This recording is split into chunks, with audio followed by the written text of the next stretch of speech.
What is going on, everybody? Welcome into the Week 11 NFL Power Rankings show.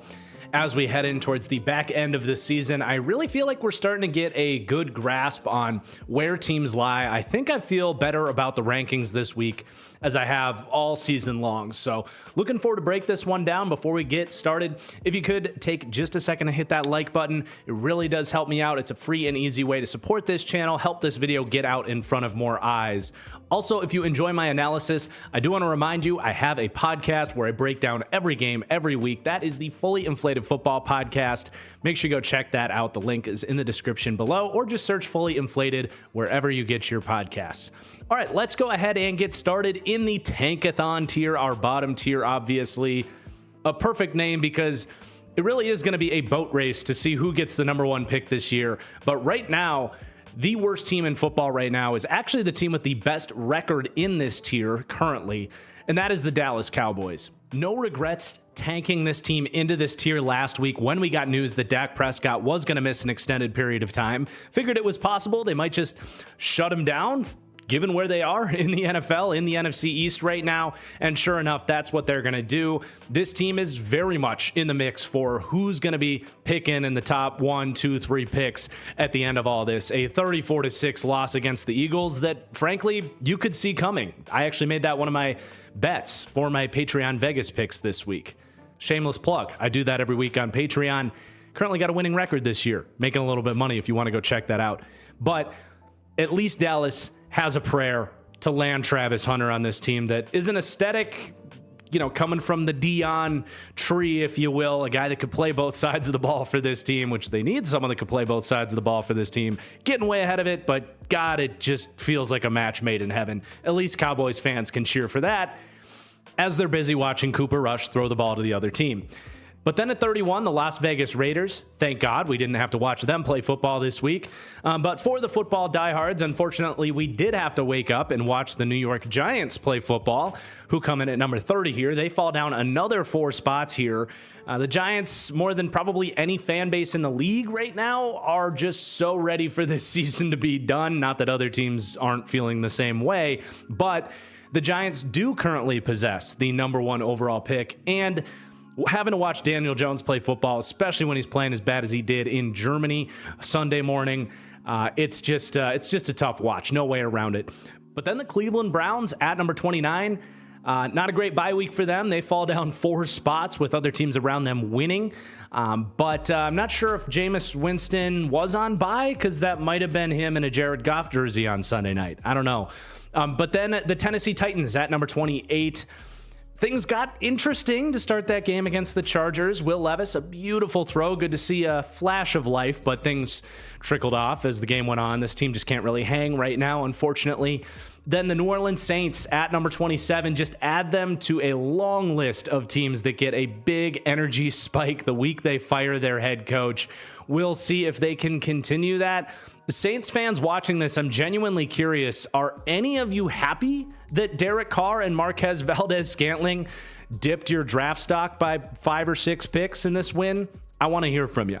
But then we have the Carolina Panthers at number 26 to round out this tier. They are scratching and clawing and keep on pounding their way to fight out of this Tankathon tier. Bryce Young, a big part of that. Just warms my heart to see him genuinely playing well, smiling on the field, starting to play with some confidence and comfort. That's all you could hope for. And it's leading to some wins here, man. Who cares if it takes the Giants fumbling a snap in overtime? They'll take what they can get. They come back from Germany on a 2-game winning streak. How about that, Carolina? But that is going to round out the bottom tier, at least for now, as we jump up to the Jacksonville Jaguars with the number 25 spot in this tier that I label bad, but not number 1 pick bad. Now, the Jags are coated in yellow here because Trevor Lawrence had a shoulder injury to his non-throwing shoulder, and they might just shut him down. And frankly, that might be the smart thing to do. Just stop damaging him physically and mentally amidst this team. I do still think this team has shown throughout the course of the season to have a gear that all of the teams that we just broke down don't have in terms of their talent level. And yes, I know people give Trevor a lot of crap, but if he's playing, he's not as bad as people say he is. He hasn't lived up to his hype either. I am getting tired, though, of making this excuse every single week for the Jags. It would give me a little bit of peace of mind if we could just entirely forget about them, label them genuinely one of the 2 or 3 worst teams in football, and stop having to worry every single week about how they were going to find ways to lose one-score games.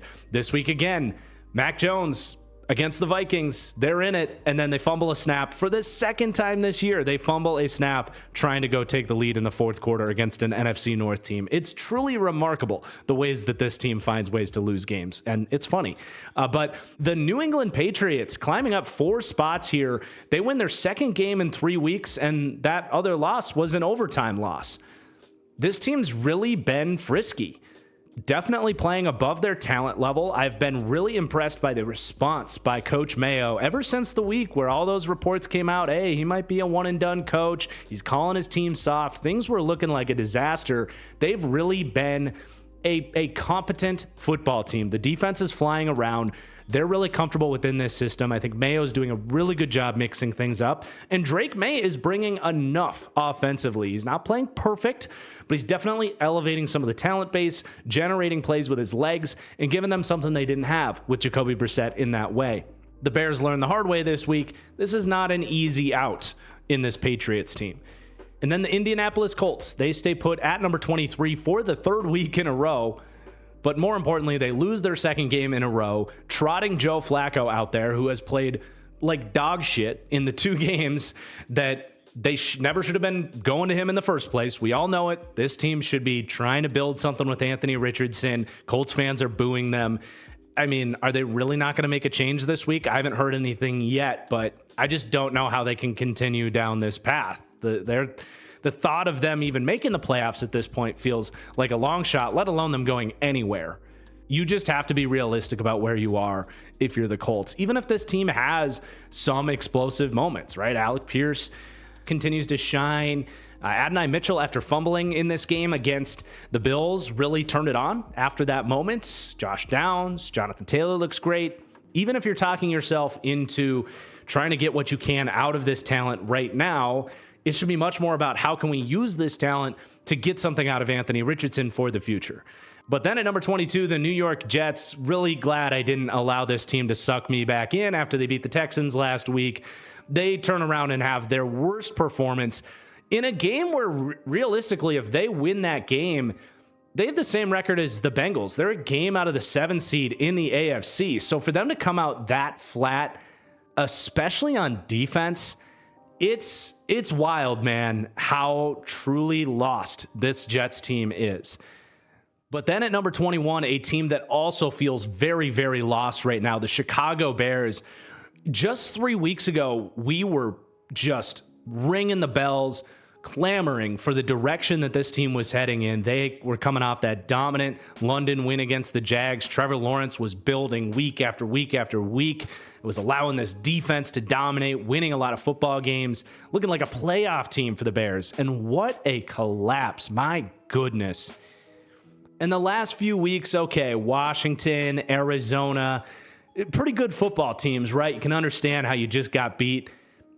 They're not a worse football team than New England. I don't believe that. But their inability to put anything together offensively, everything is out of sync right now. Their offensive line is beat up and playing so terrible. Caleb's not free of blame.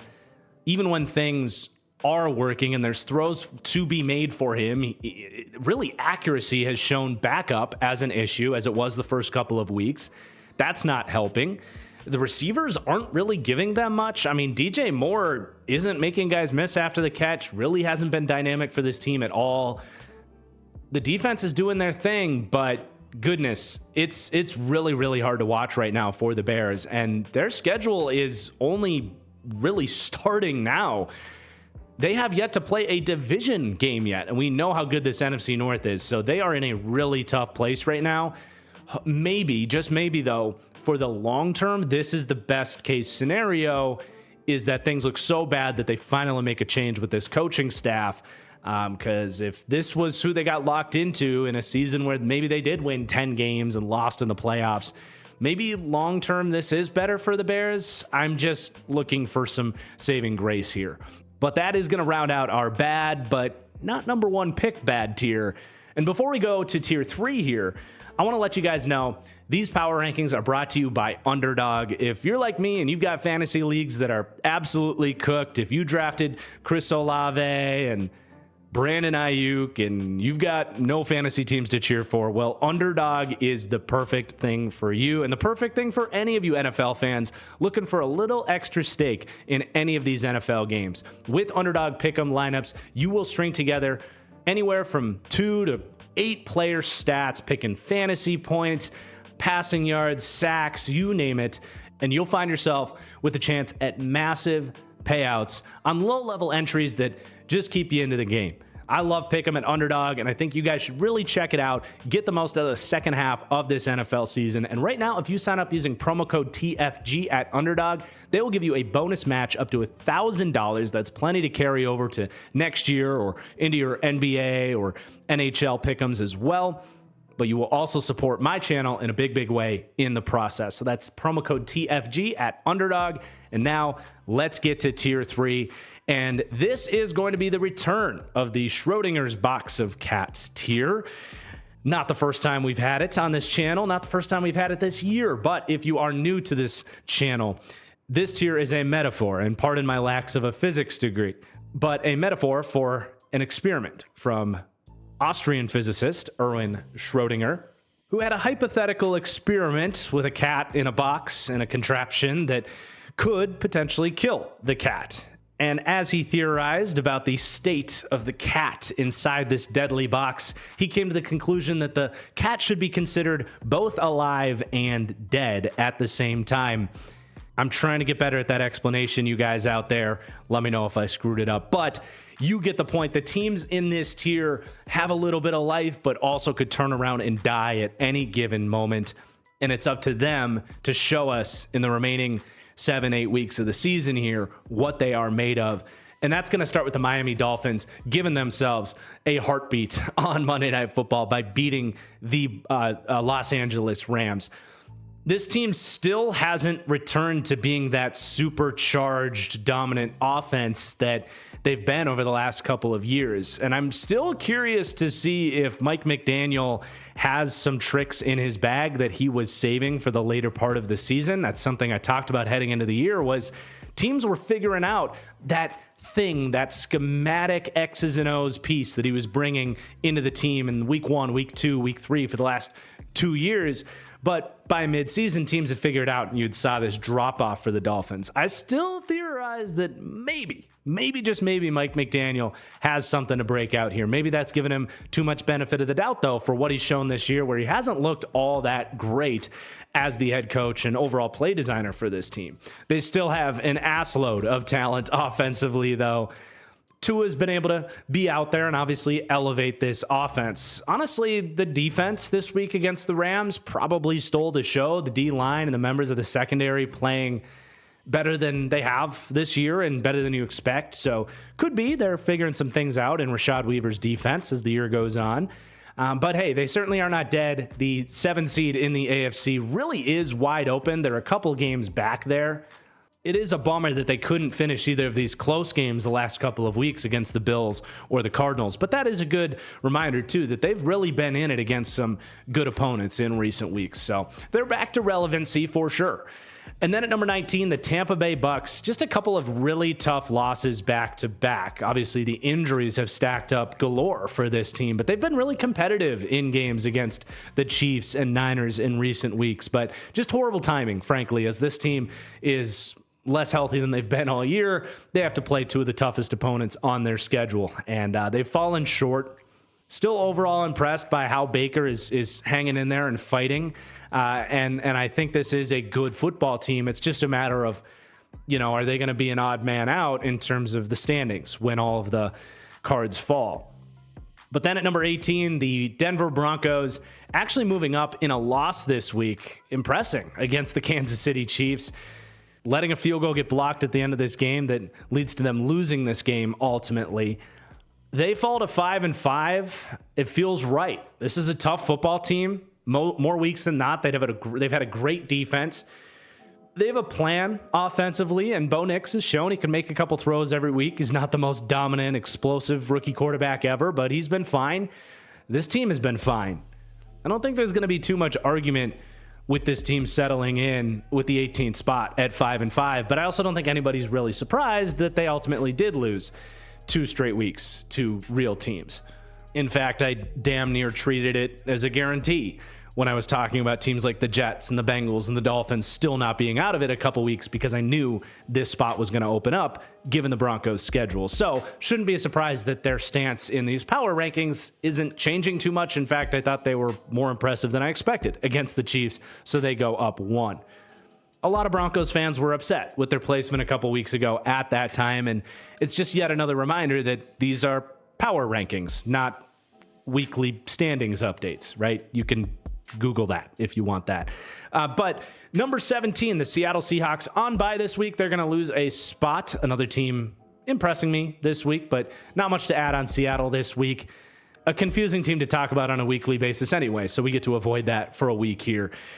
But then at number 16, the LA Rams, who are also going to fall down a spot after losing to the Dolphins on Monday Night Football. Kind of a weird Monday night game. I might even have to go back and rewatch that, even though I watched it live. Felt like just a lot of negative plays and just a lack of execution and missed opportunities from the Rams, coming off a week last week where they kind of were the team that capitalized on the other team making missed opportunities. I don't know. We know this team is tough with Stafford and Nakua and Kupp, and those guys are playing well. And it's not like the Rams defense was bad against the Dolphins necessarily. They continue to kind of overachieve, frankly, based on their roster talent. So a tough loss in terms of playoff standings.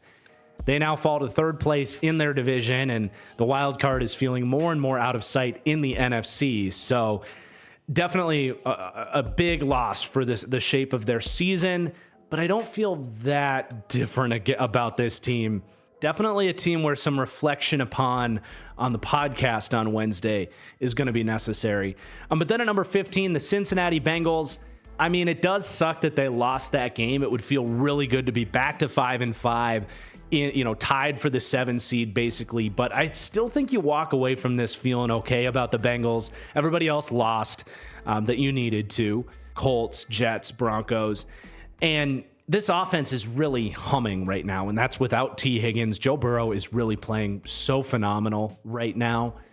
They were a 2-point conversion away from beating the Ravens with their offense alone. And that's a Ravens offense that's an absolute buzzsaw. So it is a +3 for the Bengals. To me, gun to my head, who gets the 7 seed in the AFC?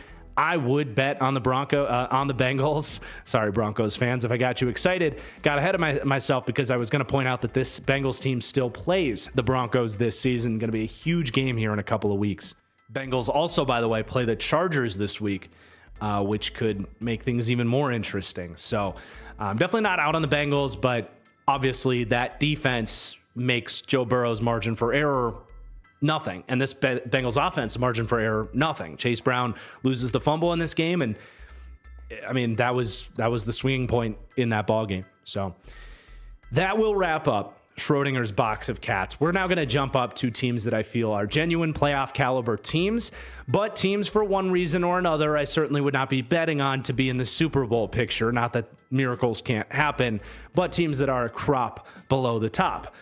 Starting with the LA Chargers. They take care of business yet again. That's what this team does. Their floor is remarkably high, and I had the whole spiel on last week's power rankings about the job Harbaugh has done, how their line play has been so improved on both sides of the ball. The job that Jesse Minter with this defense is doing is assistant coach of the year material. And I'm not trying to take anything away from the Chargers, but this was another week where you gotta, I think, at least recognize the level of competition that this team is going against.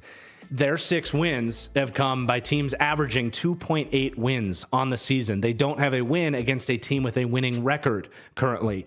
And obviously, the 3 winning teams they have played beat them. The floor is impressive, and it's enough with more winnable games on the schedule. I feel pretty damn good about this team getting to 10 wins, getting into the playoffs.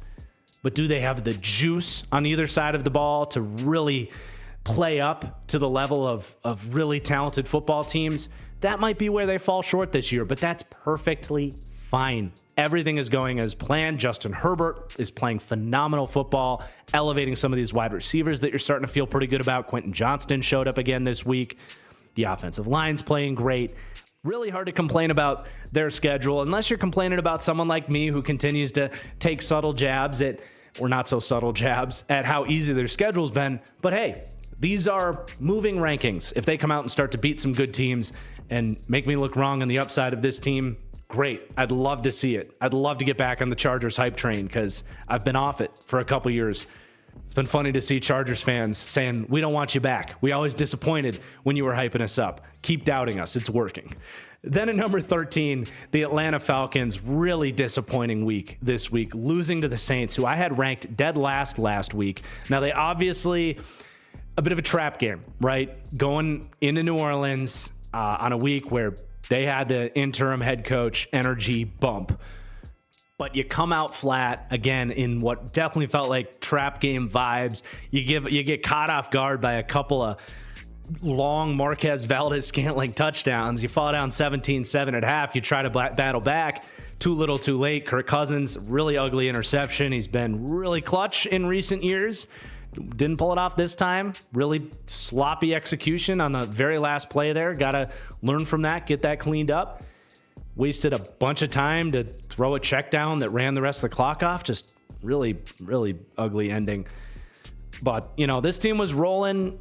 You got to keep it rolling against the Saints. They're coming down a couple spots for sure. Nothing tragic. They're still in control of the NFC South, but a bummer to see the offense not do what they should do against what's been a bad defense in New Orleans. But the Arizona Cardinals going to jump up because the Falcons were unimpressive, but more because the Cardinals were really impressive. This thing is all coming together, man. I think Jonathan Gannon absolutely needs to get put into the Coach of the Year conversations. It's a tough race this year, right? You got Harbaugh, what he's done to overhaul LA. You got Dan Quinn. In my opinion, I'd put Gannon over Dan Quinn at least. Not that Quinn's doing a bad job, but Quinn's defense has struggled, while Gannon's defense for the Cardinals is massively overachieving. This is right up there for the argument for the least talented defense in the league, and they've gone 3 straight weeks without allowing a touchdown. The way that this team is playing team football, they're tackling from the second level, from the linebackers, the way they're getting a little bit of a pass rush from a completely pedestrian defensive line with a lot of creative blitzing and stunts, it's just marvelous. And obviously, Kyler Murray taking victory laps on all of his haters. You love to see it. Really proud to say that I've been out here the last year, repping the jersey in the background, with the take that this is the most underrated athlete in professional sports. You're really feeling that this year. But, I mean, the play calling with Drew Petzing, the run game, Marv, Trey McBride is an absolutely, call him top tier tight end in the league right now. It's really, really impressive. This team is no joke. And San Francisco's got to be really careful with this team that has the same record as them in terms of winning that NFC West. But then we have the Houston Texans at number 11, dropping down a spot, dropping another game this week. Things were looking up, man. They come out, really play well against Detroit, make them uncomfortable for the first time in 2 months. The way these guys were coming for the football, I felt like their pass rush, even without Will Anderson, had its best game. The way they were getting some of these stunts going and getting after the quarterback. And hey, these DBs are ball hawks, man. Kalen Bullock, Jalen Petrie, making plays from the slot. You got obviously Lassiter and Stingley. Really encouraged to see the defense wake up, but then they disappeared in the second half. They let Detroit get right back into it. It's a tough offense. It's a tough matchup. I think you walk away feeling better about the defense for what they did this week, but offensively, things are just off, and they got to get Nico Collins back. Hopefully that can happen next week. This frankly is an offense that relies on big plays from Joe Mixon, which they can break 1 or 2 of those a week. But then they just rely on C.J. Stroud in scramble drill. This offensive line, they haven't been able to protect them with play action the way that they did last year. I don't know why that is, but it's evident. This offense is almost entirely dependent on C.J. Stroud making plays out of structure. He's still executing when the structure is there, But getting Nico Collins back is going to be huge for that, because I've talked about, Nico and Stroud have a very similar chemistry on the field that like Mahomes and Kelsey have in terms of finding those openings when the play breaks down. So I don't feel worse about the Texans. I'm, if anything, probably more optimistic moving forward than I was a week or two ago. But they are getting passed up by a team we're going to talk about in just a second, who's really impressed me. Just how things work sometimes. But the Green Bay Packers at number 10 on bye week this week, going to stay put. A huge game against the Bears this week, coming off the bye week. If it ever felt like a team is kind of starting fresh in the second half of the year, this feels like a big opportunity for the Packers. It's been a very up and down 6-3 season. I don't think anybody really has a strong handle on just how good this Packers team is going to be. The defense has been up and down. The offense has been up and down. Jordan Love has had great moments. He's had ugly moments. He's been injured. Really a chance to just take a deep breath, show us a more consistent, reliable football team. Coming into the year, I think a lot of people agreed a best case scenario for this team was a Super Bowl contender. I don't think they're there at this point. I think they could, depending on what they show us moving forward.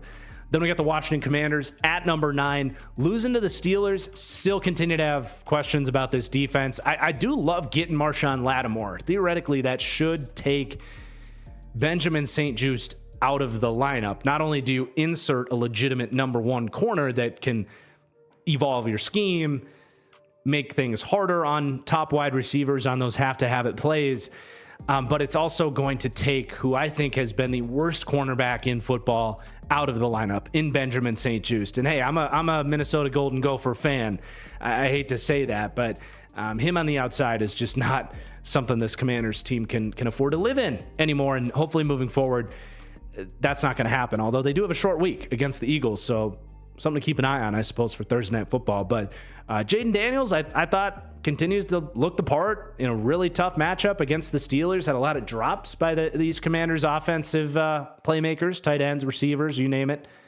That is probably the other downside to this team, is if it's not Terry making exciting plays, there's no one to really count on right now other than Jaden Daniels and his legs. But I wouldn't say I feel too different about Washington this week. It's more just they're not ascending by beating a team like Pittsburgh. But about that, Steelers fans, it's time to finally give you some love. It's been a quiet year from me when talking about the Steelers because, let's face it, their schedule's been a laughingstock to this point, and we knew this team had a crazy high floor, as they always do. There just hasn't been too much to add on this team other than discussing Russell Wilson.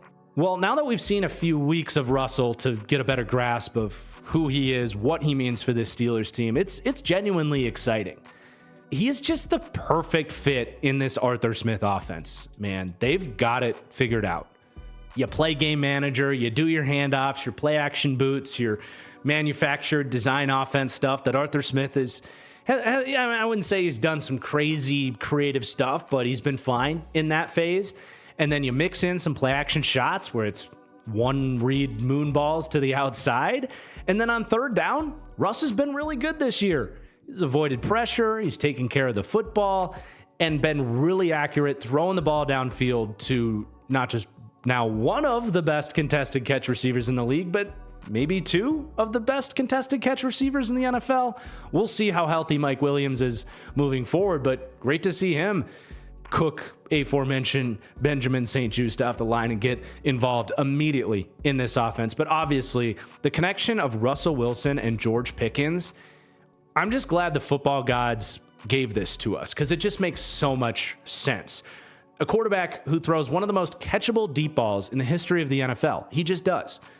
Pairing with one of the most sensational catchers of the football in the league today and maybe ever. George Pickens isn't the most unbelievably complete wide receiver, though the run after the catch and some of the routes that he's bringing to the table, he's coming along in that phase too. But I've always said since his rookie season, this is a 99 spectacular catch in Madden type of wide receiver, where that trait from him is unbelievable. The body control, the ability to elevate, keep his feet in, outreach for the ball, one-handed catches, but whatever it might be, it's unbelievable. That touchdown catch early in this game was case number 10,000 of that, seemingly. So there is an offensive upside with this Steelers team that we have not seen. You got to go back before Big Ben retired. Like even in the last years of Big Ben, they didn't have this type of offensive ceiling. And you pair that with this defense being the Steelers defense, and you're just absolutely cooking. And that was unintended that we brought back cooking with Russ. But I haven't been this excited about the Steelers in a while. And I'm not even going to say this can't continue to climb to the point where I actually could see this team hanging with teams like Kansas City and Baltimore and Buffalo in the playoffs. I'm not quite there yet because for all the Russ hype, he's just not on that level of those teams' quarterbacks to go on a 3-4 game run in the playoffs. But when he's connecting with these receivers, the Steelers can beat anybody any given week.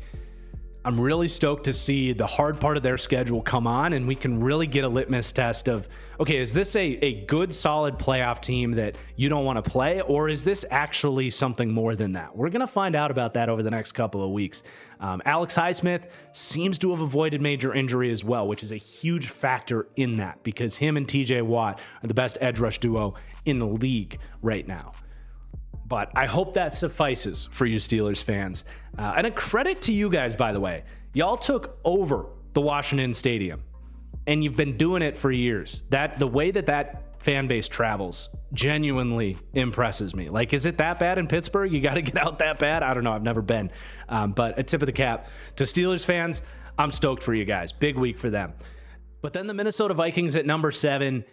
All right. So obviously an ugly win. But I would just say this, the way I'm looking at this for now is good on them for avoiding a loss in what was an absolute trap game dud from this team. I don't really watch that game and feel terribly different about the Vikings. The main question moving forward is, can Sam Darnold go from 4 interception a game Sam Darnold back to 2 interception a game Sam Darnold, which is really what he's been all season long. But just some hideous mistakes in this game, all of them down in the red zone. It's just, that's really where this team is at. They continue to play great defense. I think Flores has really responded well, gotten this group going again. Still trust O'Connell, still love these playmakers. And Darnold, when he's not throwing interceptions, is still giving you some good stuff. But this was the worst Sam Darnold week. They won despite that. And now you just kind of close your eyes and hope that guy doesn't show up in the worst moments. I don't want to oversimplify things, but it really feels like that's where we're at with the Vikings right now, where we feel pretty good about where everything else is. It's just a big volatility wave with when you get mistakes from Sam Darnold. I will say this game definitely felt like the sayonara on the Sam Darnold might get an extension in Minnesota idea. I still think he could settle back in, play well, and sell himself as a starter to somebody else. But I think Minnesota realizes, as much as we've helped this guy, you can't take the Sam Darnold out of Sam Darnold. And it's going to be McCarthy in seasons moving forward. But let's jump up to our top 6, which are my top tier Super Bowl contenders. And I feel really good about where I have these guys at. No movement in the rankings this week. I'm getting really close to flipping 6 and 5. I think you could make a strong case for that. I just continue to give the Niners benefit of the doubt, but the Eagles at number 6, they dominate the Cowboys in a game that they should have dominated. It took them a little while to get there. They kind of played around with their food a little bit too much early, but they settled in. Hurts settled in. This defense continues to fly around and make plays. I mean, the Eagles look really, really good, no doubt about it. But, destroying the Cowboys without Dak Prescott is only going to do so much for me. If they beat a better team this week, I might have seen enough to jump them over the Niners. But let's not forget, the Niners did go into Tampa Bay and won the game. Final score looked pretty close, 23-20. They got a lot of special team stuff to clean up, frankly. 3 missed field goals and a bobbled punt that gave a touchdown to Tampa Bay. That's a massive point swing. The down-to-down stuff from the offense and defense was pretty damn good for this team. And Charvarius Ward was out because of the tragic death of his daughter. So I still feel very good about the Niners. I thought Brock Purdy was really good in this game. Kittle, Debo, McCaffrey, Jawan Jennings. I think they're getting just enough and a lot in this game from Ricky Pearsall. They still have the horses offensively. I like the defense. I know the record's 5-4, but I'm telling you, nobody wants to play the Niners. Nobody. I really feel like they're just getting started with them just coming off the bye this recent week. Then Buffalo at number 4, dominating the Indianapolis Colts. A little up and down. Allen, this was the week where Allen had some ugly interceptions. He hasn't done that this year. That made this game even closer than it needed to be. But for the most part, this defense just they tackle, they rally, they're smart, and this offense knows what they want to do, man. With this run game, the quick hitting passing game, they had some guys out this week too. No Coleman, no Cooper, and they still dominated. So I love where the Bills are at. The Ravens at number 3. You might even be a little discouraged about Baltimore this week. I mean, it's a great Bengals offense they went against, but they've had some pretty bad games defensively. They have got to figure out this secondary, and they don't really have a dude in terms of the pass rush either. Madubuike hasn't been what he was last year. And frankly, they haven't really been able to replicate what they got from Jadeveon Clowney last year. I know it's weird to say, but he was a borderline top 10 rusher in the league last year.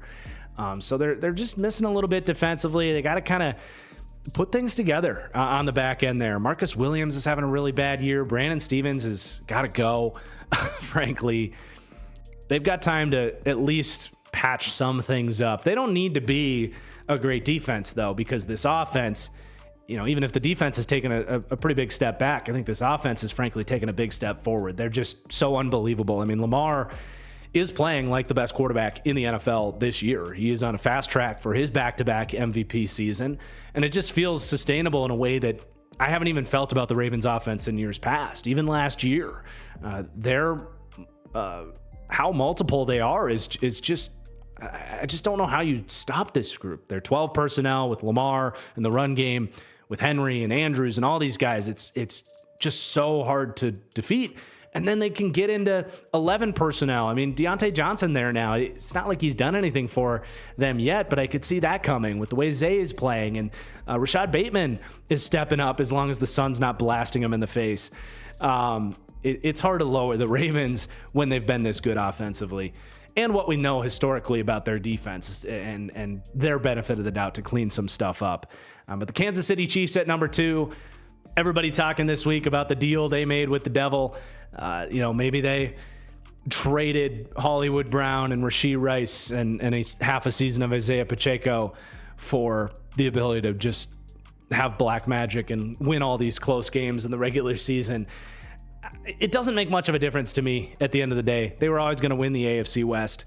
Whether they're 9-0 or 6-4, I don't think I'd feel too differently about the Chiefs. We got to give them a little bit more respect in terms of power rankings.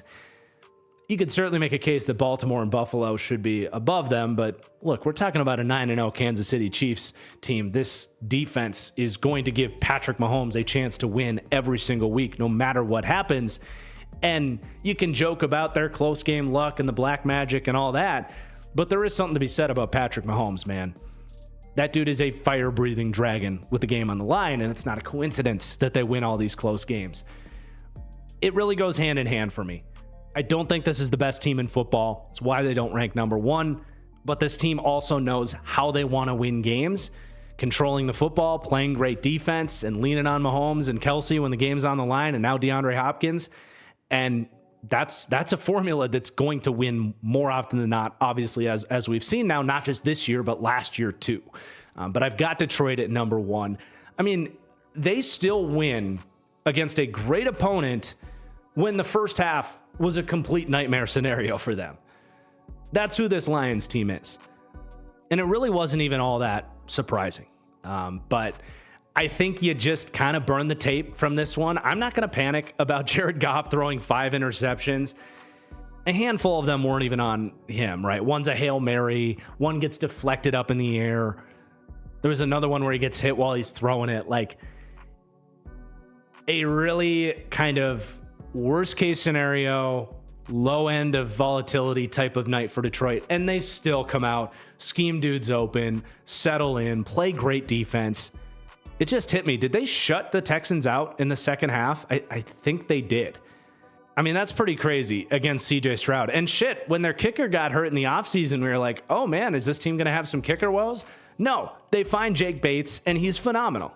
So Detroit absolutely deserves number one, my Super Bowl champion pick.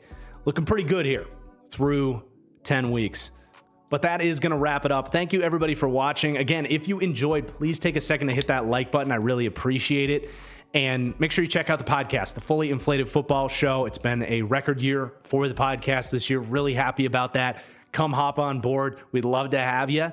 And drop your comments down below what you think of the rankings this week. I feel pretty solid about them, so I don't think we're going to get too much disagreement, but let me hear it if you do disagree. Appreciate you guys for watching. We'll see you for the next one. Peace out.